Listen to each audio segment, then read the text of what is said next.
Are you considering stacking in 2023?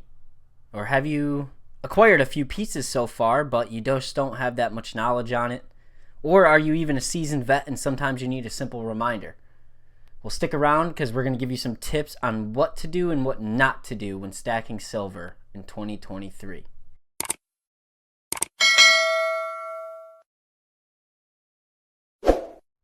What is going on, everyone? It is Vaulted Metals and we are back with another video.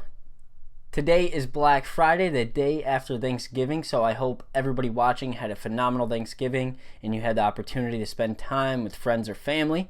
I know I did. So in this video, I just wanted to talk about kind of some of the things and precautions you should take if you're new to stacking for the 2023 year. Or if you've already started stacking, but you just have acquired a few little pieces here and there and you just really don't have that much knowledge on it. Now, right now is a very weird time to be stacking just with the demand and premiums, and it can be very discouraging.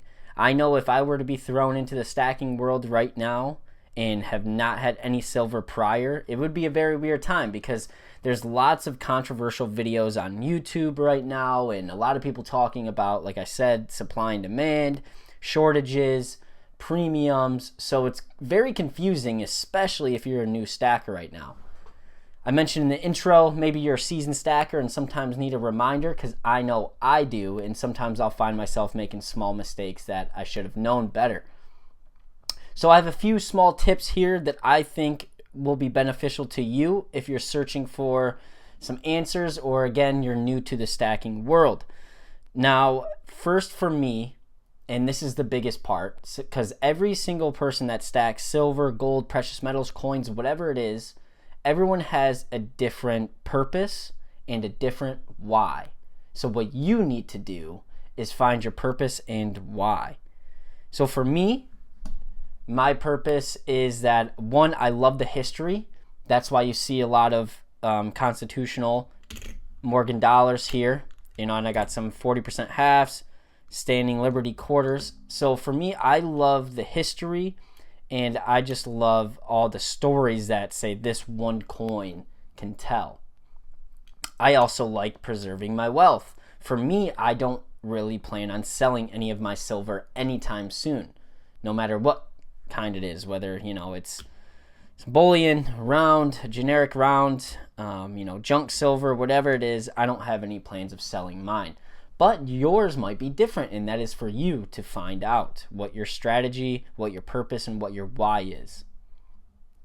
Now, going back to the point that I made, right now is a very confusing time because people are talking about silver shortages and premiums, etc. So also, don't overextend yourself. This is the biggest one that I see every single stacker make. And if any veteran stacker, especially on YouTube, tells you that they didn't make this mistake, they're most likely lying. Don't overextend yourself. And what I mean by that is when you start stacking for the first time, a lot of this stuff can be very enticing because, one, there's so much knowledge to know, and then you keep learning more and more and more and start learning about different mints and other different bullion, and you get excited. So what you start doing, buying all this silver. You're just buying tons of different stuff because you want it, you like it, and you're like, oh, what's 25, 26 bucks here and there, and then it adds up. And before you know it, 3 or 4 months down the line, you have to panic sell because you overextended and you need money for whatever it is that you need your money for. That's the biggest lesson. Like I said, when I first really started getting into stacking heavily, it's very hard to fall down the rabbit hole and start purchasing a bunch of unnecessary things or spending a little bit more out of your budget. Next, if this kind of ties along with what I just said, buy within your means. For me, I personally budget each month how much I know I can spend on precious metals or coins or whatever it is I feel like buying that week or that month. I typically go to the coin shop once a week. Now, that does vary. I haven't been in about 3 weeks now, but that, granted, it's, the holidays and, I'm trying to strategize my money elsewhere. You have to understand that your pocketbook might look different than somebody else's. I know that there's some stackers on here that, definitely have a nice wallet, per se. They definitely can have that being able to go to the coin shop and drop, an extra $500 to $1,000 a month, where there's some people that can only spend an extra $50 per month. I was that guy, and I'm still kind of that guy. So don't feel discouraged because you can't go to the coin shop, every other week when you get paid and drop $500 plus. When I first moved to where I'm at now, the coin shop that I was going to, at that moment, I really didn't have that much money, extra. I was literally going to the coin shop and spending anywhere from $20 to $50 every time I went. That was my budget. $20 to $50. There would be sometimes I would walk in there and I would buy one Morgan, and that would be all I could afford. Or there was times that I could go in there and potentially only be able to buy maybe a couple dollars face value of some Kennedy halves or other junk silver. Okay? So don't get discouraged because you don't want to, you're trying to impress somebody, or you see YouTubers and you're like, man, he has a lot of silver, I need to go get a lot of silver. That is false. You don't need to. Yes, granted, if you can go buy silver once a week or once a month, that's better than not having it at all. If you can walk into the coin shop and all you could buy was 140% half dollar and that's it, that is totally okay, because it's better to have it than not have it at all. And most likely you still have more silver than what most Americans do. You have to understand that. This is not a competition and it is not a race. So if you get into this, it's very exciting. You see all the shiny stuff. New companies are coming out with their own rounds. Like, say, SD Bullion comes out with their 10th anniversary round. And then, I don't know, let's just say the Sunshine Mint comes out with their round next week. You don't need to have both, right? So plan a budget, buy within your means, and don't overextend yourself. Because then the worst thing is having to sell all your stuff off in a couple months because you can't afford it, or sell some of your better bullion. Okay? Now the next one. Now this is something that there are pros and cons to it. I personally don't do it, but I do have an example that I will give you. Do not use credit cards when buying precious metals. Now, for whatever your reasoning is, some people are, prepper stackers, and they want no trace of what they're buying. So if you go to, your local coin shop, or you go onto an online bullion dealer and use your credit card, that is technically traceable. Okay, I'm not going to get too much into that because that's not really my thing. But that's some people don't do that because the traceability of it, where they only use cash. Now the reason I don't use credit cards, and most people don't, is strictly because of how much more money you're paying. So let's just say that this American Silver Eagle, despite the premiums right now, this is Silver Eagle's going for $25. Okay? If you go on, say, APMEX, and they're charging $25 for an American Silver Eagle, and you can pay with a check or an e-check, and it's $25. If you want to go pay with your credit card, you're going to be paying more of a percentage. So this $25 American Silver Eagle is now $26.50 because you're using a credit card. So there, right then and there, you're already spending $1.50 more than just taking a little bit extra time and sending them a check. Now, if you don't know how to do that, I know these bullion dealers, if you email their support or even try to get on a phone call with them, they will guide you through it and on how to fill out a check and send it to them. Now, granted, you'll probably have your silver a lot later than you would if you used a credit card, but it doesn't matter. You own it anyways, and you're gonna have it anyways. If you have no plans on selling it anytime soon, it doesn't really matter how fast you get it once you place that order. So example, I used a credit card one time. Now, I used my credit card cashback rewards. Now, everybody has their different purposes on what they use their rewards back for. I personally I actually spent some of my rewards, and then I had some money left over, and I had about $90 in cash back. Now, yes, you could make the argument, well, you could have saved money and went and paid your grocery bill or filled up your gas tank a couple of times. That's nonsense. I don't care. The cash back looks to me is almost like free money, and that's kind of the purpose of it, at least the way I view it. So I purchased bullion because it was at a good price, and I used my cashback rewards, and of course I obviously used the credit card. But I justified that by saying, well, it is cashback. That money doesn't really, I wouldn't have that money anyways if I wasn't using the credit card, so what's it really matter?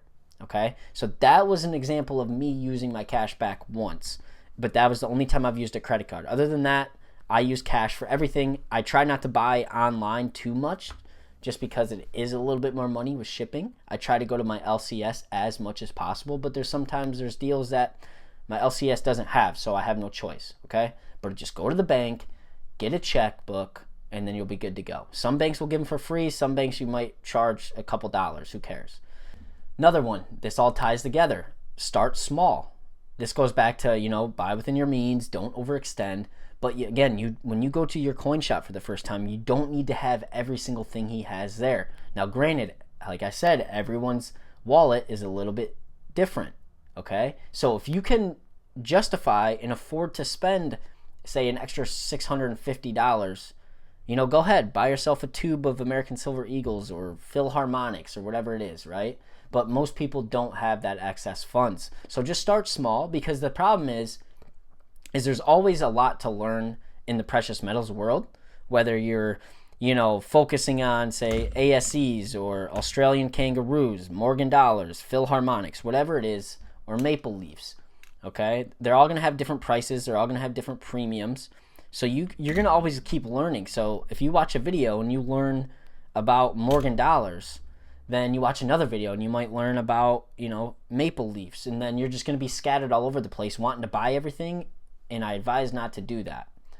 I would say just learn a few things, learn what you need to know, figure out your purpose and your why, and start stacking accordingly. Okay? Are you stacking to get as much weight as possible for the lowest price? Are you stacking for the numismatic value in the collector side, or are you just trying to buy extremely liquid bullion? Okay, if you're trying to stack for weight in the lowest price possible, you're not going to buy Morgan dollars. Okay, you might buy generic rounds like this SD bullion round here, or you might buy generic bars. Okay, I personally don't really stack bars that often, but I do have this APMEX one here. So you kind of got to figure out what your route is and what your plan is. So for me, I like stacking by weight, the liquidity, but I also collect in like the numismatic value. Like I love constitutional silver. It's my all-time favorite, and that's why I have some here. Okay? Again, this is not a race, so that's the other point.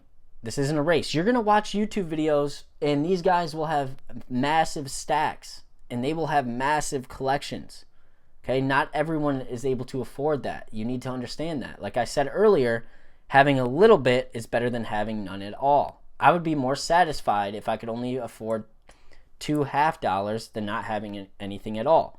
Okay, so you just need to understand that. Another one, and this is very important, is knowledge. You need to have knowledge because, one, you don't want to get scammed. You don't want to be buying things that you don't know what you're buying just because it might say it has silver in it. Okay, you need to learn your knowledge, because then you're going to fall into a trap where you might be spending way more for something than you need to be. So do your research before you make a lot of purchases. And, there's a few things you need to invest in. I would say the number one thing you could invest in as a new stacker, or even if you're a veteran stacker but you just don't have it yet, this right here is the most critical thing to, I think, any collector that's starting out or just collects as it is. And it's very inexpensive. The official red book. So when collectors start referring to the red book, this is what they're talking about. This is the United States coins. This one's the 2023 edition. And they have every year. And this book will tell you everything you need to know about coins. I've kind of, in some of my other videos, I've done a smaller in-depth on how to use this and how to read it. It's not very hard at all, but if you want to go watch some of my other videos, you can check that out. You can get this book for pretty much anything under $20. I think I paid anywhere from like $13 to $15 on Amazon for this. This is not sponsored, anything like that. I'm not an Amazon affiliate. This is just a very critical book to have, and I suggest buying this before you start buying tons of bullion or other kind of coins or whatever it is that you're looking to get into. Now, going off of knowledge, something that you do not need to buy if you are looking to stack for weight and you're just getting into the stacking game and the precious metals community. Okay, this is something you need to avoid because they're very enticing, and I personally like them. I do not have tons of them. I have some for small investment pieces, and because I also, again, like junk silver and like the history. So these are things that you should avoid if you're new to stacking. Okay, graded coins. Okay, they look awesome. They're very enticing. You know, especially when you start seeing some of the luster on these like older Morgans or older half dollars and stuff. Because like, look at the difference here, right? This is heavily circulated, obviously. The patina on it's phenomenal. But then look at that one, you know, so which one's more attractive? Okay, these go for large amounts of money. Not this one in particular, but these go for a lot of money. And a lot of it can be very confusing. This is a whole different world to get into, and I'm not even an expert on this. I just personally, again, like the Morgan dollar and like junk silver, so for me, having a few graded high quality pieces is not an issue for me, but I can also afford to do so, and I've also have slight knowledge on some of these. Okay, this is something that you will spend tons of money on if you're not careful, and you will get burned very fast. This is one of the easiest routes to lose a lot of money if you're not careful. Now, if this is something that you plan on getting into, there's tons of books for it, there's tons of YouTube channels, there's tons of research, and I would advise you to be very careful and make sure you know your knowledge and have your knowledge before you get into the graded slabbed coin world. Okay, again, none of these are extremely valuable. It's just I like to collect things here and there, so I'm gonna leave it at that. I'll leave the graded coin world to other YouTubers because I'm not that guy. So this video is coming to an end here, and I just want you guys to just do your research. And you know, right now, again, like I said, is a very weird time for stacking, but I think things will die down a little bit, and if it doesn't, well, buckle up and enjoy the ride. You guys have a great one. I appreciate you guys tuning in to my channel. Make sure you guys like and subscribe, and check out my Instagram at Vaulted Metals. I post a lot of other things on there than what just I show on YouTube, essentially. So again, you guys have a good one, and thanks for tuning in.